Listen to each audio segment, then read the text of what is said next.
Hey folks, back again with another vlog. This is Steven Universe episodes, it's either 23 and 24 or 25 and 26. But either way, it's The Answer and something about a birthday. Possibly just Steven's birthday. I'm not sure. So these episodes very much caught me by surprise because I was expecting, after the pattern established in the last two episodes, that this would be Garnet and Peridot, and we explore Peridot's character by seeing how she interacts with Garnet, and Peridot learns a lesson about not being an overt bigot to Garnet the same way she learned with Amethyst and Peridot or Pearl. That didn't happen. In fact, Peridot, I think, wasn't in the first episode at all and had like one line in the second. So, definitely kind of dialed back on the amounts of Peridot. Which is fine. She's been very prominent the last several episodes, and she's not really one of the main characters, at least not yet. So it makes sense to have a little bit with other characters. So, The Answer, we'll start there. This was the story of, Garnet's origin story, basically. The story of how Ruby and Sapphire met, and melted together. There, that's what I was going for. Sure, we'll go with that. Met and fused.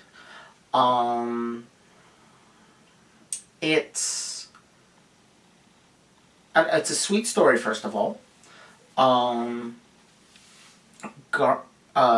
It's all about the expectations on Sapphire. She can see her future laid out in front of her, literally, because she's clairvoyant.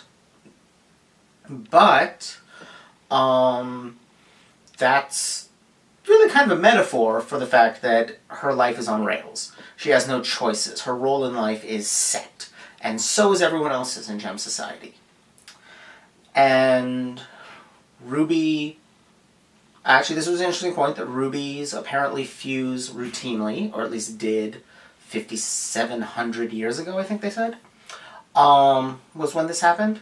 Rubies apparently fuse routinely, but it's fusion between different gem types that's seen as abhorrent.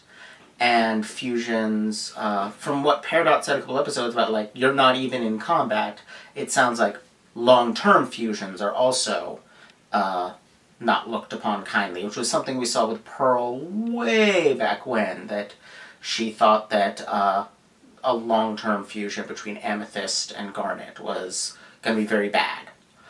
And it was interesting how they described how it was different. How when rubies fused, Ruby described it as being me but bigger. That there was a sameness there. But when Ruby and Sapphire fused, they both disappeared into Garnet. Apparently, that's how Sapphire described it, as disappearing. Which is interesting because then you've got Steven and Connie, whose fusion worked in a completely different way. But certainly from what we've seen with other fusions, it does seem like typically that is what happens. They fuse into a new entity that presumably has the memories of both, but is its own distinct personality. The other obvious exception is Jasper and Lapis, whose fusion is different, but that's probably because it's an unwilling fusion. Regardless, what we really get, like I was saying, is an exploration of Sapphire's life coming off its rails, breaking the social rules for, as they state outright at the end of the episode, love. Ruby and Sapphire, have this very dramatic meeting, this very, fairy tale kind of the guardian and the princess and rescued her, and that's kind of a typical thing. Like a fantasy fairy tale kind of a thing. And I mean, normally I would be kind of side-eyeing this idea of, oh, Ruby, like, jumped on her and rescued her, and they, instantly fell in love with each other, and, because Sapphire doesn't seem to have much agency there, except for two things. One is that this is the introduction of agency into Sapphire's life. This is the first thing that has ever been not predetermined, and that's how she says she experiences it. So it's the opposite. She did have some agency there. And second, the fact that they fuse instantly upon Ruby jumping on Sapphire, like, that's not a thing we've seen happening with other gems. Normally there's that whole dance they have to do in order to fuse, which to me suggests that Ruby and Sapphire were already in the right headspace for fusing, because I presume that's what the dance is for, and why it's so often kind of sexual to the audience's eyes, because it's putting them into the right headspace for fusion. I think Ruby and Sapphire were already in it, and just poof, merged instantly, which suggests that they were both into it. So that's all a really great story. I love the look of Garnet before she was Garnet. That kind of, like, super colorful appearance she had when she was young. Though it does suggest that she's been reduced to gems and had to reform at least once prior to, what's it called? Not Jailbreak, the one before it. When she got sliced in two. And poofed. But then again, it was a war. And so far, at least, I'm not clear on how many rebels there were. Was it just Rose and Pearl at that point? Was Garnet the third person in the rebellion? Haven't seen any evidence against that. And frankly, the fact that Rose went out herself on this raid, and the fact that the capture of Rose and Pearl would end the rebellion, according to Sapphire, that all makes it kind of sound like they're the entire rebellion, which is impressive. Also, Pearl was already a pretty good fighter 5,700 years ago. That's interesting. It makes me kind of wonder how long she was training. Presumably trained by Rose, given that they use the same weapon. What else? So, this whole idea of love as this rejection of society's rules, there's obviously a very strong queer narrative here, as there has been from the start, ever since we learned about Garnet being a fusion. And frankly, there's been lots of other stuff in the show that can be read as queer narrative, which is great. In particular, I think it speaks to the way in which love really is a vitally important part of identity. Like, we kind of take that as a given. We talk about identity politics, and that includes LGBT identity. We talk about people identifying as various aspects of, the LGBTQA, etc. spectrum. We talk about all this, but it really is a major part of identity. Because you learn who you are from other people. You learn who you are from how other people respond to you. You especially when you're very young, but throughout your life, you can't really see who you really are. You need a mirror. You need something that allows you to see how you're perceived from outside. And that's other people. You see how other people respond to you, and that tells you something about who you are. That's why it's so hurtful when other people look down on us or see us as less than they are, because that makes us feel like we might be. If it happens enough, it might even cause us to feel like we are, and that's a painful state to be in.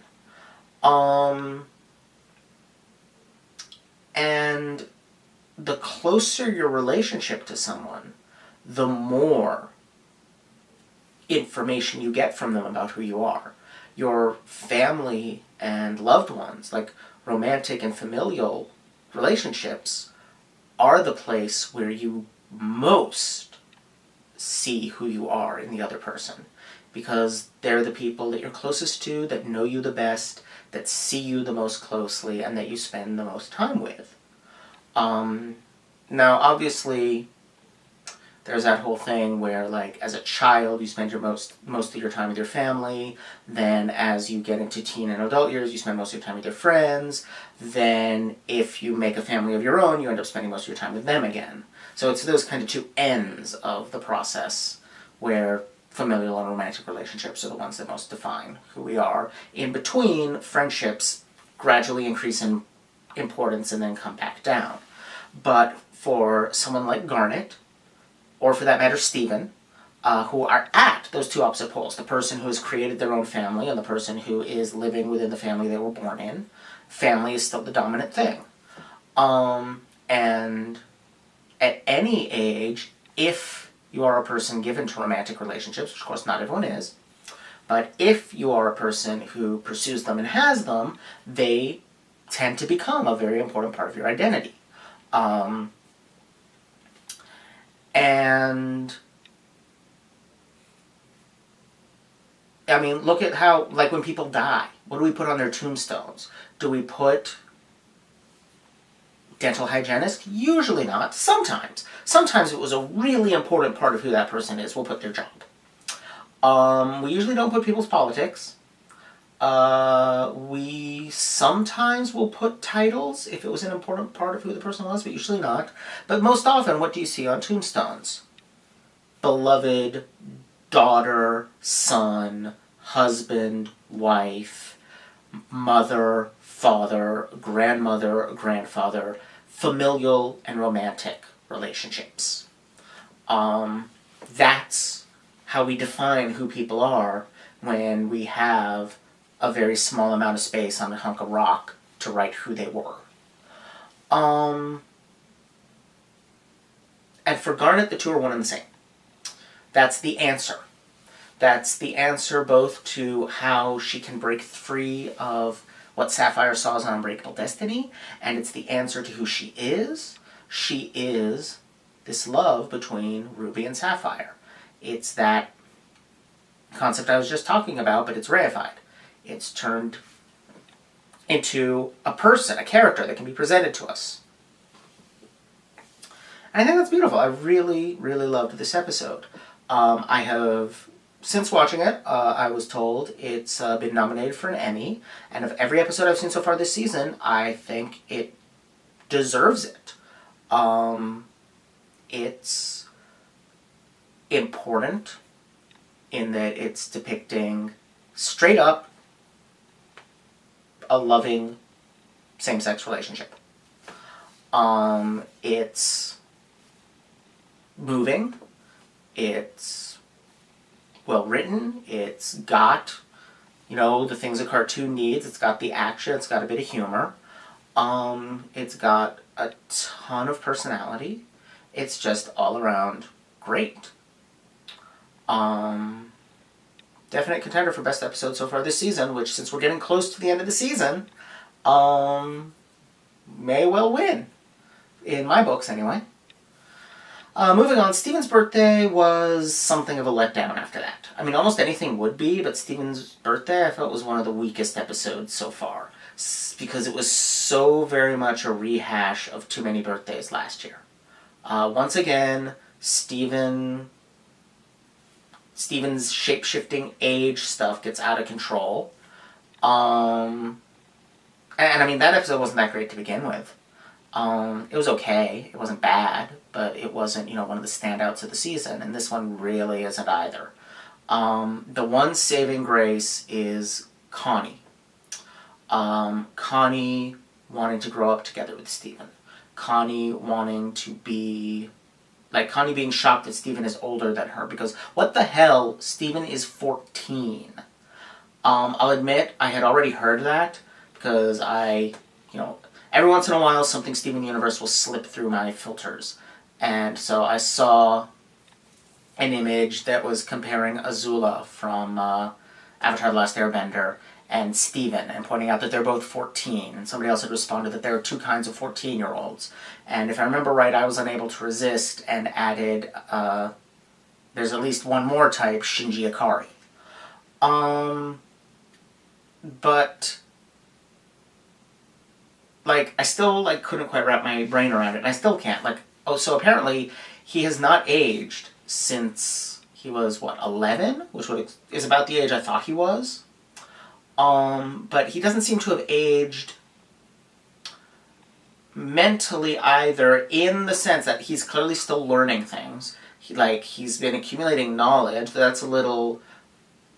he's learning more and more. He's accumulating knowledge and skills throughout this time.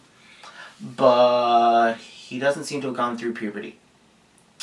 There is still that complete innocence of sexuality around him. Like, there's him and Connie, but that's very much two kids that are being kind of cute together. And, like, Connie being 12 3/4, which of course she'd know it down to the quarter. I'm surprised she wasn't like 12 and 10 months or whatever. She does feel older than him, watching it. She seems the older of the two.